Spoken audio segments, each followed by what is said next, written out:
everyone. Welcome back if you are coming from my first video or from Instagram, or if you somehow had this stumble upon your algorithm. I'm glad you're here. So as I have said in the past video, or if you have seen my Instagram, my name is Alex and I am a therapist located in Central Jersey with the focus on ADHD, specifically in children, teens, and some young adults now. I have, like I've said, been pivoting towards working with women more and younger girls, just because I do find that those symptoms can sometimes be exhibited in different ways, but I'm glad you're here.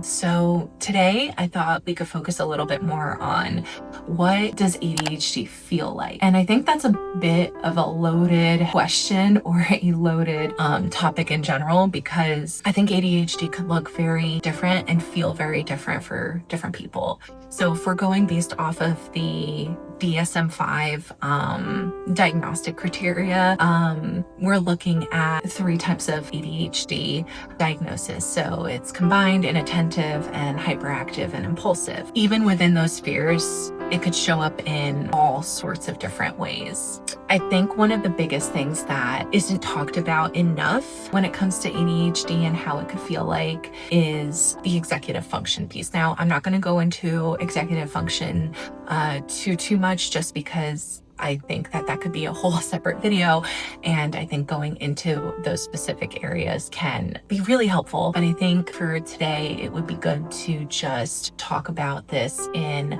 a sphere of, okay, well, this is what it may feel like. And it could feel pretty chaotic. ADHD can feel like chaos. It could feel like pessimism. It could feel like trying your hardest and not being good enough. It could feel as though there might be something wrong with you, as though you said something and someone is looking, or your group of friends or your classmates are looking at you differently because, well, why would you say that? It could feel very isolating in a lot of ways to have these experiences and not know what is happening to you.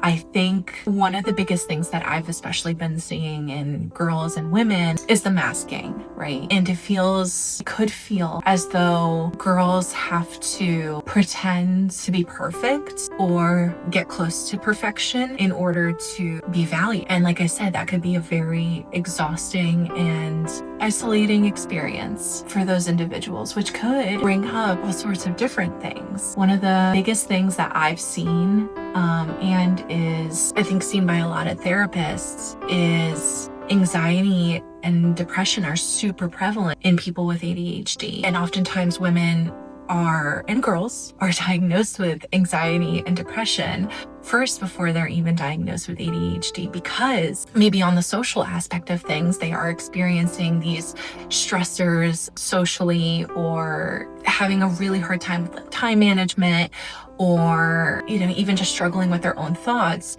And so that may appear to be anxiety and depression, or even struggling with some impulsivity and doing things that are quite impulsive, and then having this thought of, what is wrong with me?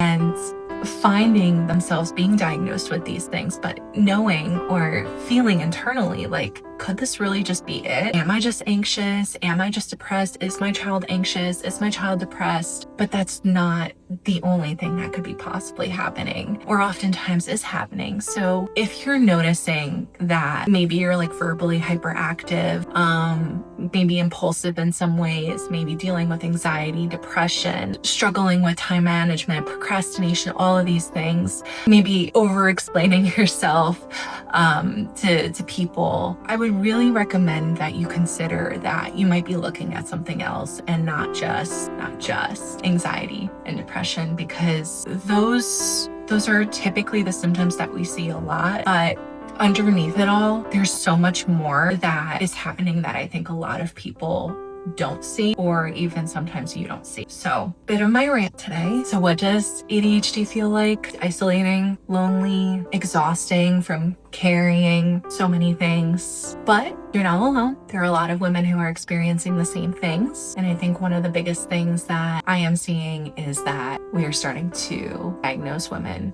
a lot more with this. And not even just the diagnosis part, but getting an answer to some of these things that women have been struggling with a lot. So I hope you, if you're watching this, continue to stick around. I have a blog as well that you could find on my website, so we could add that below.